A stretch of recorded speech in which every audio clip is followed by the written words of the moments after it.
recebi algumas perguntas em relação à necrose. A Carolina, ela mandou uma dúvida porque ela ficou com receio de fazer abdominoplastia depois que a sua prima fez e teve necroses no pós-operatório. E ela queria saber se existe algo que se pode fazer para prevenir necroses, o que pode ajudar. E eu acredito realmente que essa seja uma das complicações mais temidas, né, por quem vai fazer uma cirurgia plástica, mas a boa notícia é que sim, nós temos hoje vários recursos para poder prevenir essa condição e é o que eu vou explicar aqui nesse vídeo hoje.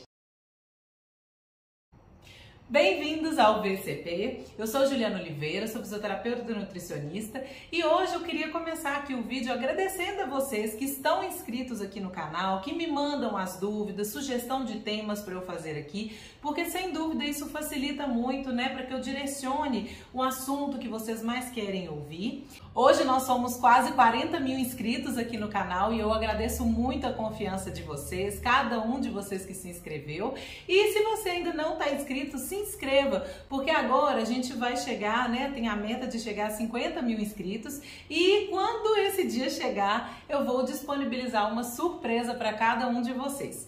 Bom, mas voltando ao assunto que iniciamos nesse vídeo em relação às necroses, né? Realmente a necrose é uma das complicações mais temidas, tanto pelos pacientes quanto cirurgiãs plásticos, tanto também pela equipe, né, que está acompanhando no pós-operatório, todo mundo que está envolvido com a cirurgia. Porque a necrose, né, ela significa que aquele tecido que está ali, né, ele é desvitalizado, ele sofre um processo de isquemia, ou seja, uma diminuição da quantidade de sangue que chega para ele, e se isso persiste por muito tempo, ocorre a morte daquele tecido. Então a necrose nada mais é do que a morte tecidual. E por que isso acontece, né? Por que pode realmente depois de uma cirurgia plástica acontecer um quadro de necrose? Quando a gente faz uma cirurgia plástica, nós temos ali, por exemplo, uma área que foi danificada, né? Onde vasos sanguíneos, vasos linfáticos foram rompidos e dependendo da cirurgia, como é o caso da abdominoplastia ou então mastopexia, existe ainda uma área de descolamento muito grande, em que esses vasos sanguíneos também são rompidos e essas áreas de descolamento precisam inclusive de ter um suporte de áreas que não foram trabalhadas durante a cirurgia para reestabelecer a circulação na região. Então são áreas em que a gente já se preocupa muito, né, em verificar realmente se está havendo ali um aporte sanguíneo eficiente para o local. Quais são os principais fatores que podem prejudicar? Primeiro deles, a questão do cigarro, né? Se o paciente fuma, ele fuma há muitos anos, o cigarro, ele por si só, ele atrapalha esse processo da circulação sanguínea, né? Esse processo da microcirculação.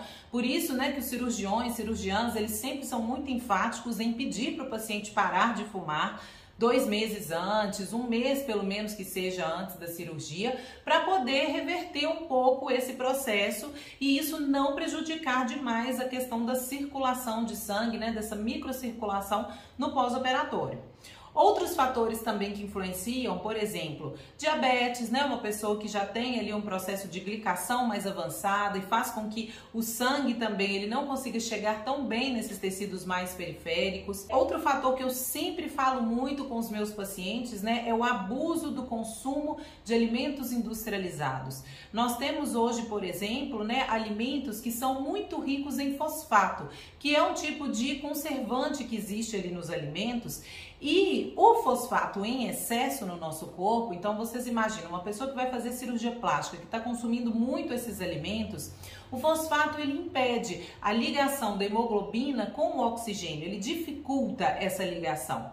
Então, às vezes o sangue ele até consegue chegar na região, porém ele tem uma quantidade de oxigênio menor do que ele poderia ter. Então isso também não é interessante. Por isso que eu sempre falo, né, e eu tenho certeza que os pacientes que estão comigo no programa NutriPlast sabem muito bem disso, que eu explico muito bem sobre isso lá, da importância da escolha dos alimentos corretos também, nesse período pré-cirurgia principalmente, e pós-cirurgia, que é quando a gente vai tentar ajudar o nosso organismo a ter um processo cicatricial da melhor forma possível. Outro fator que eu sempre me preocupo muito em verificar com os meus pacientes antes da cirurgia é em relação também aos estoques de ferro, zinco, cobre, alguns minerais que são importantes também nesse processo, né? O ferro, ele é muito importante para a produção da hemoglobina, que é a proteína que vai transportar o oxigênio para os nossos tecidos. Então, tem pacientes que muitas vezes têm ali uma deficiência de ferro, principalmente mulheres, né, na idade fértil, que usam às vezes dispositivos intrauterinos e sangram muito todos os meses. Geralmente são pessoas que têm já níveis ali de ferro um pouquinho mais comprometidos, então a gente tem que se atentar a isso também. E além desses fatores preventivos, no pós-operatório imediato ali também, a gente pode auxiliar o nosso corpo com alimentos que vão ajudar também o processo da circulação de sangue. Alimentos, por exemplo, que vão favorecer a formação de óxido nítrico.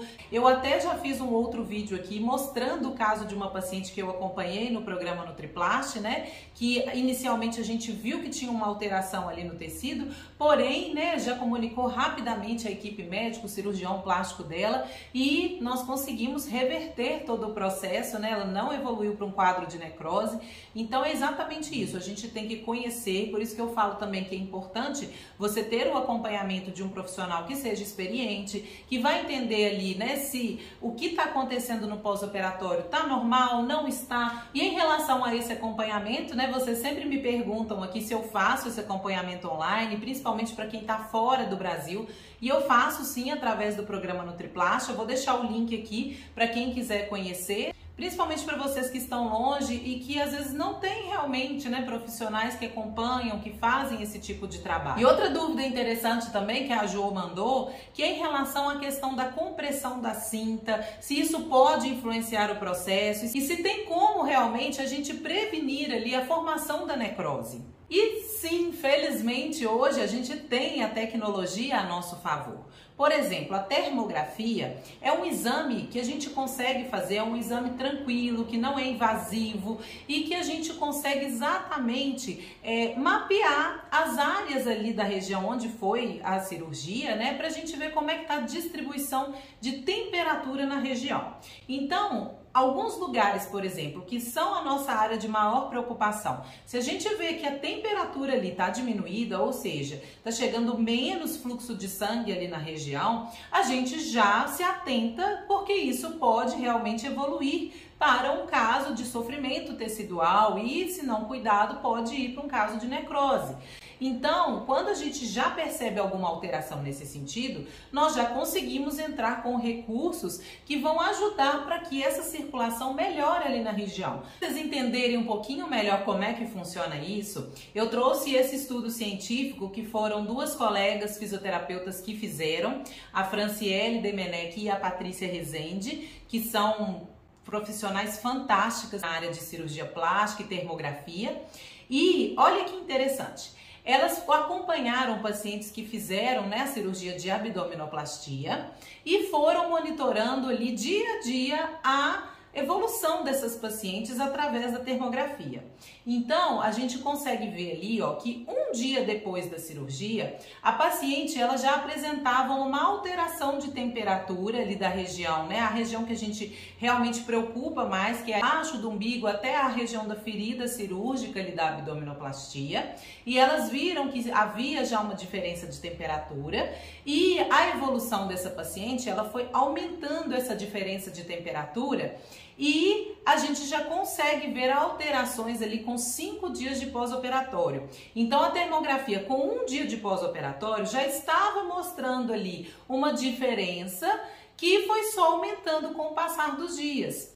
E, infelizmente, essa paciente, como não teve nenhum recurso, né, desenvolveu uma necrose na região. Enquanto que outras pacientes, né, que não tinham alteração de temperatura tão significativa, tiveram um desfecho muito favorável. O importante é que a termografia consegue mostrar pra gente essa alteração antes mesmo de acontecer alterações visuais no tecido.